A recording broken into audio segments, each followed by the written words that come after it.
ఈరోజు తేదీ జూన్ 12, 2025 సరిగ్గా ఏడాది క్రితం అంటే జూన్ 12, 2024 తారీఖున ఆంధ్రప్రదేశ్ ముఖ్యమంత్రిగా నారా చంద్రబాబు నాయుడు గారి ఆధ్వర్యంలో కూటమి ప్రభుత్వం ఎవరైతే అంటే నారా చంద్రబాబు నాయుడు గారు, డిప్యూటీ సీఎం పవన్ కళ్యాణ్ గారు, నారా లోకేష్ గారు వీళ్ళందరూ కూడా పదవి బాధ్యతలు చేపట్టడం జరిగింది. సో అయితే ఈ యొక్క గడిచిన ఏడాది కాలంలో కూటమి ప్రభుత్వం యొక్క పనితీరు ఏ విధంగా ఉంది, ప్రజలు ఏ విధంగా ఉన్నారు, మొత్తంగా కూటమి ప్రభుత్వం యొక్క పనితీరుకి సంబంధించి తెలుసుకోవడానికి మనతో ఉన్నారు senior journalist doctor Bharat Reddy గారు. సార్ నమస్కారం అండి. నమస్తే. ఆంధ్రప్రదేశ్లో గవర్నమెంట్ మారి నేటితో కరెక్ట్గా ఏడాది అయిపోయిందండి.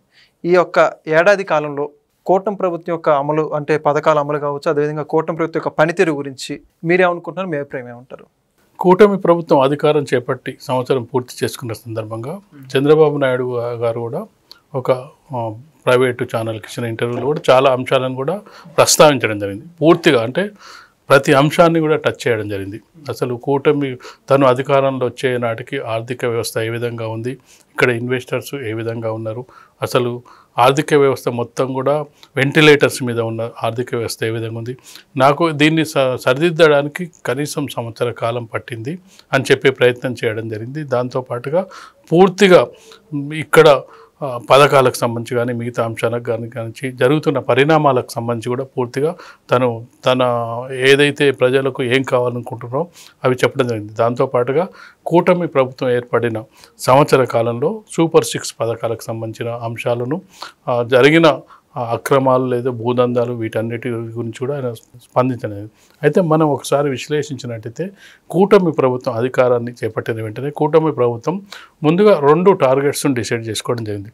ఆ టార్గెట్స్ని మనం పరిశీలించినట్టయితే ఏదైతే ఆంధ్రప్రదేశ్కు రాజధాని లేదు అనే ఒక 5 ఏళ్ల కాలం పాటు ఆంధ్రప్రదేశ్ ప్రజలు మీ రాజధాని ఏది అంటే చెప్పుకోలేని పరిస్థితిలో ఉన్న తరుణంలో గతంలో ఏదైతే రాజధాని అమరావతి పనులు ఆగిపోయి ఎక్కడక్కడ స్తబ్దుగా ఉంది, అక్కడ పిచ్చి మొక్కలు మొలిచిన స్థాయి నుంచి ముందుగా టేకప్ చేసింది ఏంటంటే రాజకీయ కక్షల జోలికి వెళ్ళలేదు, కేసుల జోలికి వెళ్ళలేదు, జగన్మోహన్ రెడ్డి జోలికి వెళ్ళలేదు. మొదటి 6 నెలల కాలం పాటు పూర్తిగా అమరావతి నిర్మాణాన్ని ఏ విధంగా పునర్నిర్మించాలి, దానికి సంబంధించి కేంద్ర ప్రభుత్వం నుంచి ఏ విధంగా నిధులు స్వీకరించాలి అనే దాని మీద పూర్తిగా కసరత్తు చేయడం జరిగింది.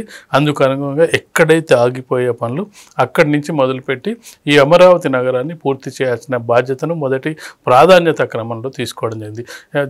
వైసీపీ నాయకులు విమర్శించినట్టుగా సూపర్ 6 140 హామీలు అవన్నీ నెక్స్ట్ ప్రయారిటీగా పెట్టుకోవడం. అంటే ప్రియారిటీ లిస్టులో కొన్ని ప్రియారిటీలు అంటే మొదట చేయాల్సింది తర్వాత చేయాల్సింది, సంవత్సరం తర్వాత చేయాల్సింది అనేది ఒక ప్రియారిటీ లిస్టును తయారు చేసుకొని ఆ ప్రియారిటీ లిస్టులో అమరావతి నిర్మాణానికి సంబంధించి పూర్తి స్థాయిలో దానికి సంబంధించిన ఎక్సైజు కసరత్తు ప్రధానమంత్రిని తీసుకొచ్చి పునర్నిర్మాణ సభ ఇవన్నీ చేయడం ద్వారా అమరావతి నిర్మాణ బాధ్యత కేంద్ర ప్రభుత్వానిదే అని చెప్పడం జరిగింది. ఎందుకంటే ఒక రాజధాని నిర్మాణం కొత్త రాష్ట్రం ఏర్పడినప్పుడు పూర్తిగా కేంద్ర ప్రభుత్వమే బాధ్యత తీసుకొని ఆ నిర్మాణాలు చేపట్టాల్సి ఉంటుంది. వీళ్ళు ఎక్కడెక్కడ ఏమేమి ఆఫీసులు పెడుతున్నారు, ఆఫీసులకు సంబంధించిన ఎంత ఖర్చు అవుతుంది, ఆ డిపిఆర్ మొత్తం కూడా అందజేయాల్సిన అవసరం ఉంటుంది.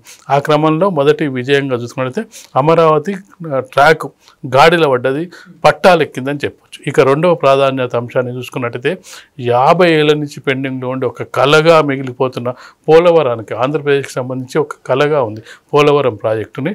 కొంత పనులు అయినప్పటికీ వైసీపీ వచ్చిన తర్వాత అది మళ్ళీ పెండింగ్ పడడం జరిగింది. కేంద్ర ప్రభుత్వంతో సఖ్యత లేకపోవడం అనుకోవచ్చు, మిగతా వివిధ కారణాల రాజకీయ కారణాల వల్ల అది పెండింగ్ అవ్వడం జరిగింది. కానీ దాన్ని కూడా ప్రాధాన్యత క్రమంలో తీసుకొని 2027 నాటికి దాన్ని పోలవరం ప్రాజెక్టును పూర్తి చేయాలని చెప్పి చంద్రబాబు నాయుడు దాన్ని ప్రియారిటీగా తీసుకోవడం జరిగింది.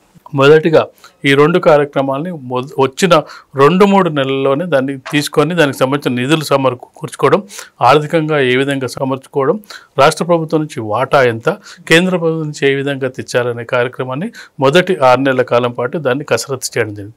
ఇక మిగతాది ఈ సూపర్ 6కి సంబంధించి పథకాలకు సంబంధించి వైసీపీ ఒకవైపు విమర్శలు చేస్తున్న సందర్భంలో ఈలోపు ఈ సంక్షేమం అలాగే అభివృద్ధితో పాటు గతంలో ప్రభుత్వం చేసిన తప్పుల్ని కూడా ఏ విధంగా వెలికి తీయాలనే కార్యక్రమాలని అర్ధ సంవత్సరం పూర్తిగా అమరావతి దీని మీద దృష్టి సారించి అసలు ఆర్థిక అవకతవకలు, ఆర్థికంగా ఏం డ్యామేజ్ జరిగింది, ఇన్వెస్టర్స్ ఏ విధంగా పారిపోయారు, ఇవన్నీ కూడా ఒక అంచనాకు వచ్చిన తర్వాత రెండో అర్ధమాసం సంవత్సరం నుంచి 6 నెలల తర్వాత నుంచి ఇక నెక్స్ట్ కార్యక్రమాలు, నెక్స్ట్ సూపర్ 6కు సంబంధించి గతంలో జగన్మోహన్ రెడ్డి ప్రభుత్వంలో చేసిన అవినీతి, అక్రమాలు, భూదందాలు వీటికి సంబంధించిన కార్యక్రమాలను కూడా చేపట్టుకుంటూ రావడం జరిగింది. అందులో భాగంగా చూసుకున్నట్టయితే పథకాలకు సంబంధించి మనం గమనించినట్టయితే మహిళలకు ఫ్రీ సిలిండరు అనుకోవచ్చు, లేదంటే మిగతా పెన్షన్ అనుకోవచ్చు, ఈ కార్యక్రమాలు చేపట్టుకుంటూ ఈ రోజు మనం చూసుకున్నట్టయితే తల్లికి వందనం అనే కార్యక్రమాన్ని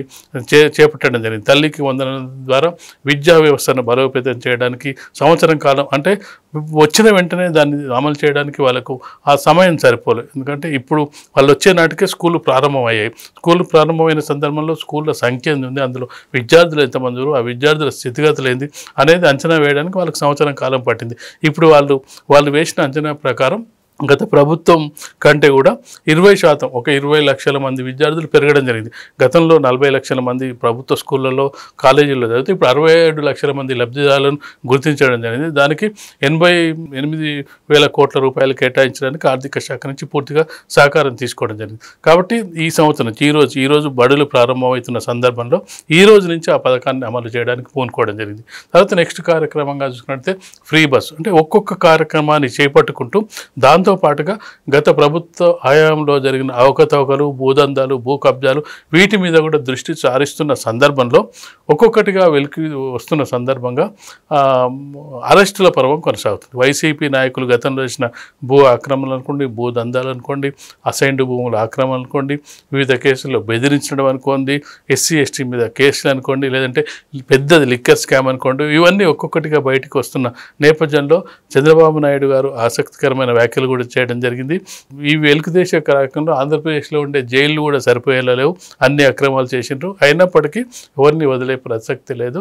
ఖచ్చితంగా కూడా వాళ్ళు ఆక్రమించుకున్న భూముల్ని ప్రభుత్వ పరం చేసుకుంటాం, వాళ్ళు తీసుకున్న దాన్ని కక్కిస్తామని చెప్పి ఖచ్చితంగా వాళ్ళకి శిక్ష పడుతుందని చెప్పడం జరిగింది. అంటే ఒక్కొక్క కార్యక్రమం వెళ్తున్న క్రమంలో ఈ సంవత్సర కాలంలో చూసుకున్నట్టయితే ప్రజల నుంచి కొంత, అంటే సంవత్సరం అయిన తర్వాత ఏదో కొంత అసంతృప్తి కానీ కొంత ఇది చేయలేదనే ఒక భావం అయితే ఇప్పుడు ఎన్నికల నాటికి ఏ విధమైన రిజల్ట్ రోజున ఏ విధమైన ప్రజల అభిప్రాయం ఉందో ఇప్పుడు కూడా చెక్కు చెదరకుండా అలాంటి అభిప్రాయమే ఉన్నట్టుగా కనిపిస్తుంది.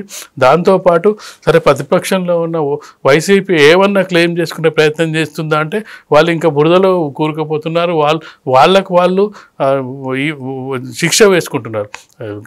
ఈ హామీలకు సంబంధించి కొంత వీళ్ళు అసెంబ్లీలో లేకపోతే ముఖ్యమంత్రికి వాళ్ళ ప్రజా సమస్యలు తీసుకెళ్లడాలను కొంత తీసుకొస్తే ప్రజలకు కొంత సానుభూతి ఉండేది.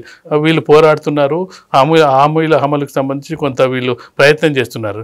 ఆ ప్రయత్నాలను చేయకుండా ఎంతసేపు రాజకీయ విమర్శలు, బురదజల్లు కార్యక్రమం ఇది చేస్తున్న సందర్భంలో మరింతగా ప్రజాదరణ పెరుగుతున్నట్టుగా కనిపిస్తుంది తప్పిస్తే ఈ పథకాల అమలుకు సంబంధించి చంద్రబాబు నాయుడు గారి మీద గతంలోనే 20 ఏళ్ళు అధికారంలో ఉన్న అనుభవం అతనికి కలిసి వచ్చిన అంశం. ఉమ్మడి రాష్ట్రానికి 10 ఏళ్ల కాలం పనిచేయడం జరిగింది. ఇప్పుడు 5 ఏళ్ల కాలం మొన్న రాష్ట్రం ఏర్పడిన తర్వాత చేయడం జరిగింది. ప్రతిపక్ష నాయకుడిగా చేయడం జరిగింది. కాబట్టి ఇవన్నీ కారణాల దృష్ట్యా ఖచ్చితంగా ఈ పథకాల అమలులో జాప్యం జరగదు, కానీ షెడ్యూల్ ప్రకారం అర్హులకు అందాలి. దాంతోపాటుగా లబ్ధిదారులు స్కూలు తల్లికి వందనం చూసుకున్నట్టయితే 67 లక్షల మంది లబ్ధిదారులు పెరిగారంటే 20 లక్షల మంది కొత్తగా స్కూళ్ళకి చేరుతా, అంటే ప్రైవేట్ స్కూళ్ళ నుంచి వీళ్ళు రావడం వల్ల వాళ్ళకు మధ్యతరగతి, మధ్యతరగతి పేద వర్గాల వాళ్ళకు సగం బర్డెన్ తగ్గినట్టే. వాళ్ళకు వచ్చే ఇన్కంలో దాదాపు సగం ఎక్కువ పర్సెంటేజ్ విద్యకే కేటాయిస్తున్నారు. ఆ 20 లక్షల మందిని ఇటు మరల్చారంటే వాళ్ళందరికీ సగం ఆదాయం మిగిలినట్టే కదా. ఆ విధంగా వాళ్ళని పెంచడం ద్వారా ప్రభుత్వ స్కూళ్ళను బలోపేతం. చాలామంది అడిగేది ఏంటంటే రాజకీయ విశ్లేషకులుగా చాలామంది విద్య, వైద్యం ఫ్రీగా ఇచ్చినట్టయితే అసలు మిగతా పథకాలు ఇచ్చినా ఇవ్వకపోయినా పర్వాలేదు అంటున్న సందర్భంలో విద్యలో మార్పులు తీసుకొస్తూ ఎక్కువ మందిని ప్రభుత్వ పాఠశాలలకు మళ్లించినట్టయితే అది పెద్ద విజయంగా చెప్పుకోవచ్చు. కాబట్టి ఆ క్రమంలో జరుగుతున్న నేపథ్యంలో ఓవరాల్గా చూసుకున్నట్టయితే ప్రభుత్వంపై అసంతృప్తి కానీ లేదంటే వ్యతిరేకత కానీ ఉన్నట్టుగా మనకైతే ఈ సంవత్సరం కాలంగా కనిపించట్లేదని చెప్పొచ్చు. చాలా చక్కగా చెప్పేశారు కూటమి ప్రభుత్వ పాలన గురించి. Thank you. Please subscribe to Leo news for more videos.